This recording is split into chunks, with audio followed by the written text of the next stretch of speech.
Bonjour, je m'appelle Émilie et bienvenue dans mon atelier Émi Création. Aujourd'hui, je voulais vous montrer plus en détail la technique que j'ai montrée hier avec la pâte à texturer pour le blog Hop des démos francophones du Canada. Alors, est-ce que vous avez deviné comment est-ce que j'ai fait? Je ne sais pas si on le voit bien à la caméra. Ce pochoir ici et le brillant. Alors, pour faire cette forme, j'ai tout simplement créé moi-même mon propre pochoir avec un framelit. Donc, dans ce cas-là, j'ai voulu utiliser le lot si éclectique, donc qui contient les étampes et les découpes.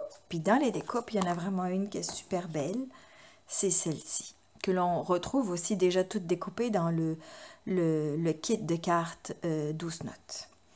Donc, tout simplement, je suis allée prendre une feuille d'acétate et je suis allée, je vais l'envers peut-être, oui, je suis allée glisser ça sous ma Big Shot. C'est important d'utiliser votre embase de précision. C'est ça qui va vraiment vous permettre de découper l'acétate parce que sinon, même si on rajoute des couches de papier copie pour que ça coupe plus, ça coupera jamais assez. Donc, juste pour être sûr, l'embase de précision, c'est celle qui est le noir, comme ça. Donc de l'autre côté, il y a marqué embase de précision. Et donc, comment on va la mettre dans notre Big Shot? Donc l'embase de précision va remplacer une des plaques transparentes. Donc on va aller prendre notre sandwich, on va prendre notre plateforme Big Shot de base, notre adaptateur pour poinçon fin. On va mettre notre embase de précision. On va aller mettre notre acétate. On va aller mettre notre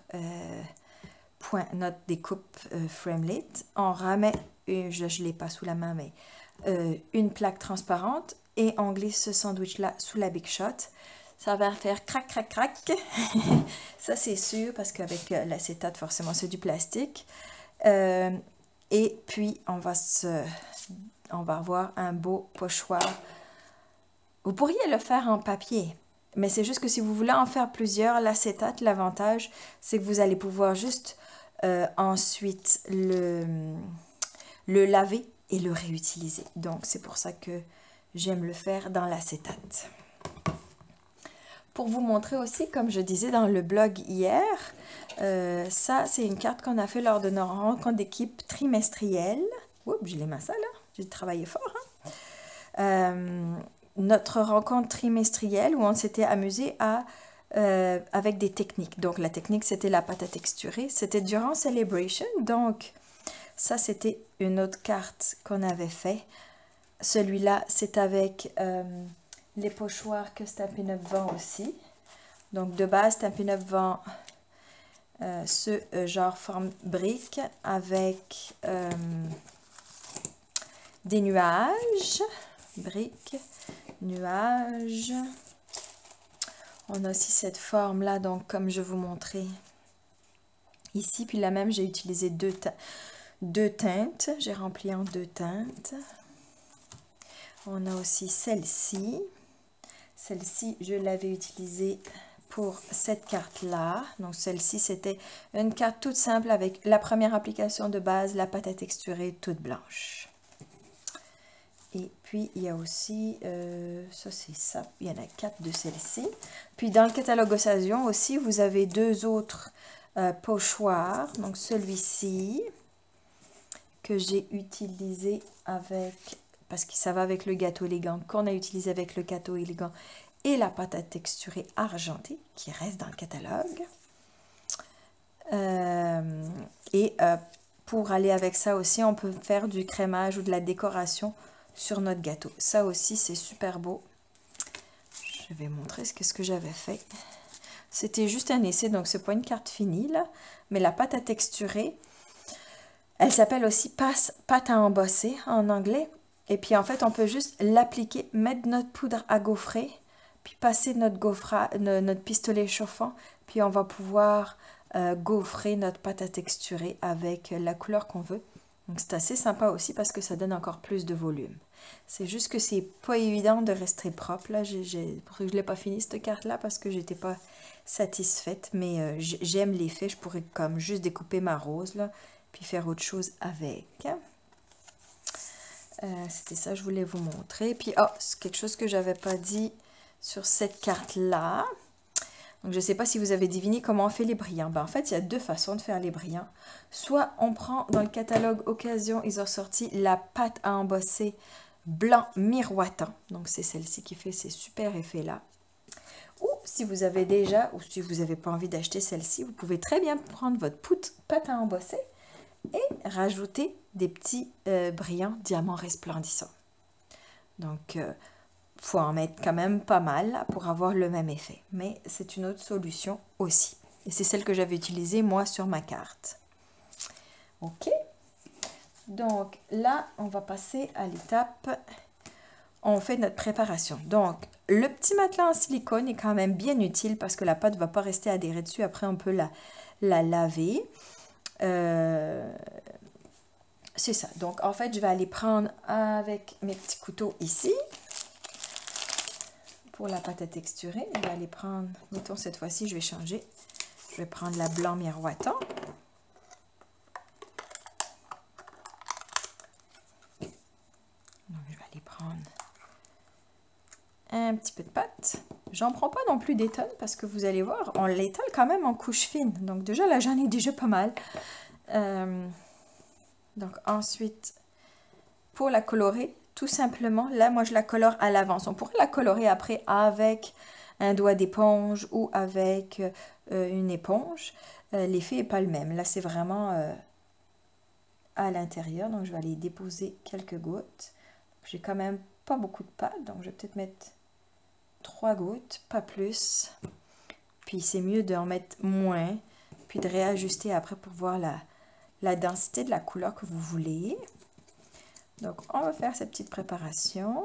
On va mélanger.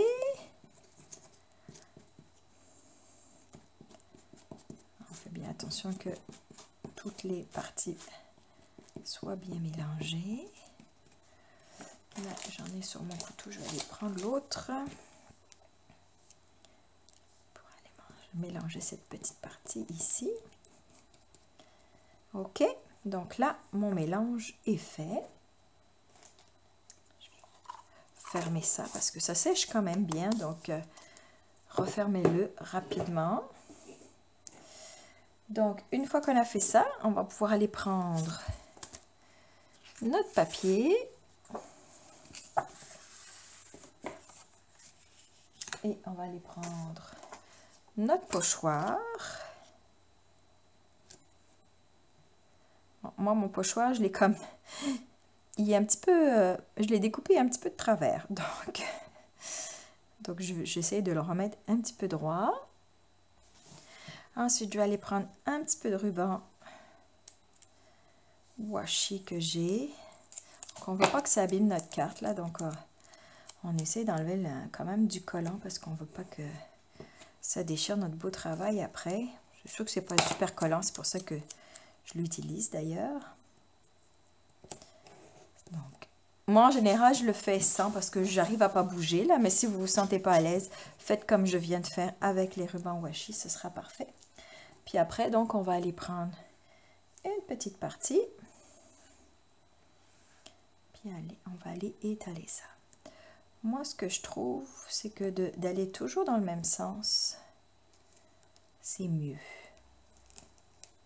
Parce que si on fait un système de va-et-vient, ce qui peut arriver, j'avais un exemple à vous montrer, c'est que ça, la pâte, elle passe en dessous. Et là, après, ça fait moins. Je sais pas, j'ai montré trop vite, hein, excusez. Là, vous voyez, c'est passé en dessous, puis c'est moins joli. Donc, c'est pas ça qu'on veut. Donc, vous voyez, après, je vais aller enlever mon surplus. Parce que tant qu'à faire, hein, je ne vais pas faire juste une carte, hein, je vais en faire plusieurs.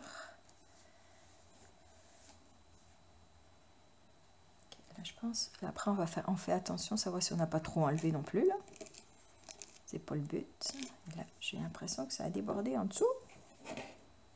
On va soulever ça.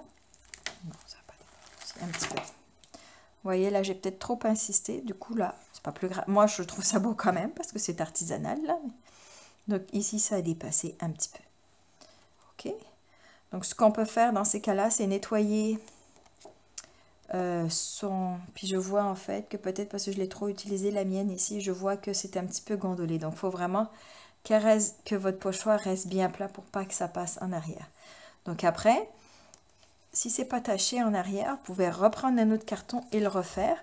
Ou sinon, tout simplement, aller laver votre pochoir et recommencer pour en refaire. Tout simplement. Donc, j'espère que vous allez essayer la pâte à texturer. N'hésitez pas à vous abonner, pas vous abonner, mais à aller voir sur Facebook. J'ai un groupe qui s'appelle Amy Création, la communauté qui est rattachée à ma page Facebook Amy Création. Puis vous allez pouvoir partager vos créations. Donc, allez-y et montrez-moi, même si c'est pas avec la pâte à texturer, allez-y, montrez-moi vos cartes. C'est toujours agréable de partager ça. C'est pour ça qu'on le fait. C'est pour partager. Et si vous avez fait des essais avec la pâte à texturer, n'hésitez pas à les montrer. Sur ce, je vous souhaite une bonne journée créative. À bientôt. Bye bye.